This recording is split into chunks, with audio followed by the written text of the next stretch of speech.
दण्डवतो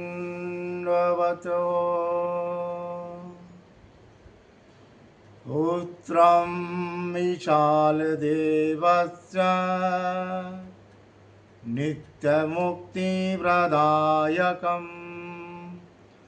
मालनी परमानन्दं वन्दे श्रीचक्रधर विभुं वन्दे श्रीचक्रधर विभुं।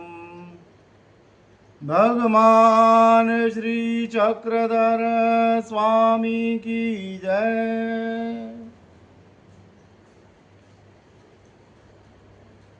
मेरे साधन दाता के सभी साधन मंत्रों को दंडवत प्रणाम। जय श्री कृष्ण। कल तारीख 19 दिन रविवार को अक्षय तृतीया है। हिंदू धर्म के अनुसार अक्षय तृतीया का एक विशेष महत्व माना जाता है। साल भर में एक ऐसा ही दिन है जो अक्षय तृतीया का दिन है। अक्षय अर्थात जिसका क्षय नहीं होता, जिसका पतन नहीं होता। अर्थात हम कोई भी विधि, कोई भी कार्य, चाहे वो सकाम हो चाहे वो निष्काम हो, अगर हम ईश्वर के सामने करते हैं तो ईश्वर उस कार्य की सिद्धि अर्थात संपूर्ण करते हैं। पुराणों में इसका विशेष उल्लेख भी माना जाता है। लेकिन महानुभाव पंथ जय कृष्णी पंथ के अनुसार हमारे साधन दाता भगवान श्री चक्रधर स्वामी जी, जो कलयुग में श्री कृष्ण जी का अवतार है, उस समय भगवान का निवास डोमे ग्राम में था। भगवान का प्रातः काल पूजा अवसर होने के बाद भगवान अपने आसन पर बैठे हुए थे। लखूबाई साहब भगवान के पास आती है, भगवान को विनम्र होकर प्रार्थना करती है, महाराज आज अक्षय तृतीया है, मैं आपके यहाँ पर आज अक्षय तृतीया करना चाहती हूँ। भगवान पूछने लगे क्या करोगी भाई? तो लखूबाई साहब कहती है, महाराज मैं आपको स्नान करवाऊंगी। कहते और? कहते आपको भोजन खिलाऊंगी। कहते और? कहते वस्त्र अर्पण करूंगी। ठीक है, भगवान कहने लगे।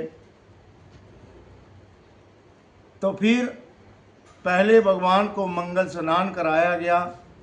मंगल स्नान के बाद भगवान को वस्त्र नए पहनाए गए। फिर भगवान को आसन पर बिठाकर भगवान का पूजन किया गया। पूजन करने के बाद भगवान को भोजन खिलाया। तो वहाँ पर रानाइसा नाम की भी एक भक्तानी बैठी होती है। वो मन में सोचती है, कहती देखो ये लखूबाई साहब कितनी भाग्यवान है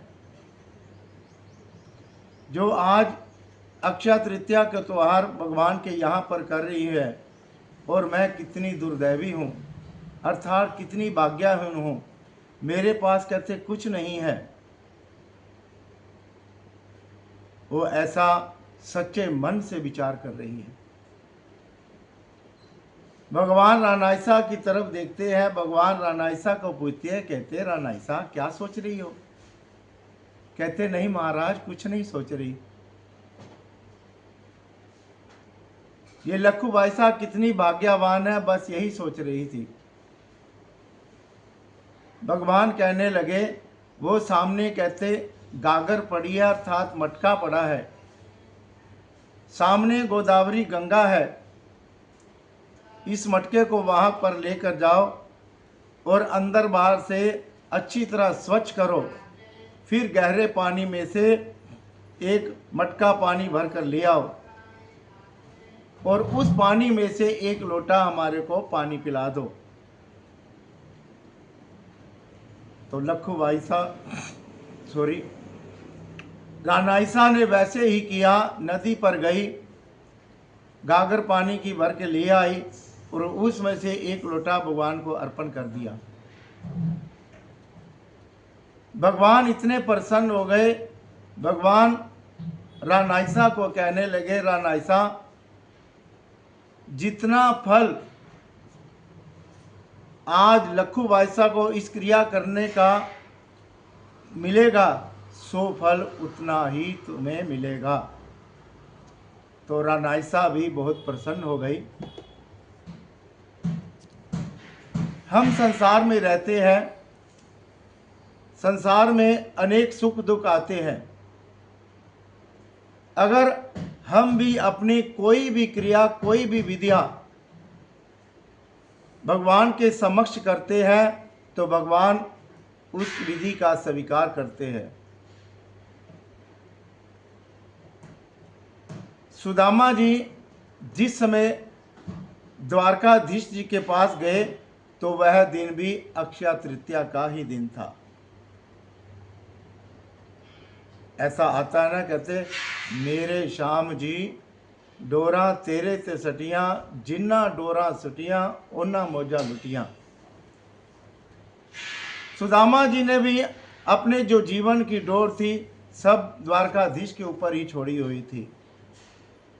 तो भगवान के मिलने के लिए गए तो उस समय उन्होंने भगवान को एक मुट्ठी भर चावल अर्पण किए थे।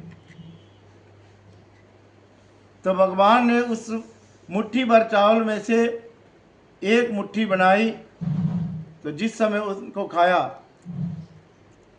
तो सारा बैकुंठ लोक ही दे दिया। दूसरी मुट्ठी खाई तो मृत्यु लोक ही दे दिया। जब तीसरी मुट्ठी खाने लगे तो रुक्मिणी उनको रोक लेती है, कहती महाराज अपने लिए भी कुछ रहने दो। इसका अर्थ क्या हुआ? अर्थ यही हुआ, अगर भगवान के हम समक्ष कोई क्रिया करते हैं शुद्ध भाव से तो भगवान उस क्रिया का स्वीकार करके ना जाने हमारे को उसके बदले में क्या क्या दे देते हैं।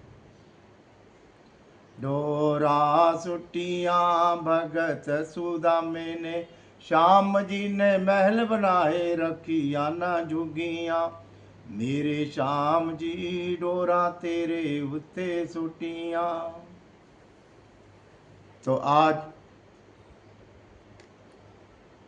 मैं जगरावा श्री गोपाल कृष्ण मंदिर से महंत श्री कृष्णराज बाबा पात्रीकर उर्फ हंसराज बाबा सातारकर, कल के दिन हमने भी भगवान के सामने निष्काम क्रिया करनी है और उसके लिए चाहे हम विधि के रूप में भगवान को वीणा समर्पित कर सकते हैं, भगवान को वस्त्र समर्पित कर सकते हैं, भगवान को भोजन समर्पित कर सकते हैं, संतों को समर्पित कर सकते हैं, दंडवतें डाल सकते हैं, ज़्यादा से ज़्यादा पाठ कर सकते हैं। तो कल का दिन अक्षय तृतीया अर्थात जिसका कभी भी क्षय नहीं होता। तो इस शुभकामनाओं के साथ दंडवत प्रणाम। जय श्री कृष्ण।